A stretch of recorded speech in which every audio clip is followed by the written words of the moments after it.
আমার নাম মোহাম্মদ তরিকুল ইসলাম। আমি সরকারি শামসুর রহমান কলেজের 24-25 সেশনের বিজ্ঞান বিভাগের একজন শিক্ষার্থী।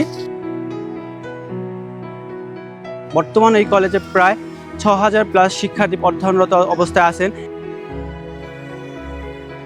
আমাদের কলেজে প্রায় 77 জন শিক্ষক, যারা সবসময় আমাদেরকে উৎসাহ করেন। আমাদের কলেজে অনেক শিক্ষার্থী ছিলেন, প্রাক্তন শিক্ষার্থী, যাদের পড়াশোনার জন্য বিভিন্ন খরচ বহন করা অনেকটা কষ্টসাধ্য ছিল, যেটা আমাদের কলেজের প্রতিষ্ঠাতা জনাব আলহাজ শামসুর রহমান স্যার তাদের খরচ বহন করেন এবং তারা আজ দেশের বিভিন্ন শিক্ষা প্রতিষ্ঠান, কলেজ, ডাক্তার, ইঞ্জিনিয়ার, বিভিন্ন উন্নত মানের বিভিন্ন জায়গায় রয়েছেন। আমাদের কলেজের প্রতিটা শিক্ষক আমাদেরকে নিজের সন্তানের মতো আদর করেন। পড়াশোনার পাশাপাশি তারা সব দিক দিয়ে আমাদেরকে সাহায্য করে।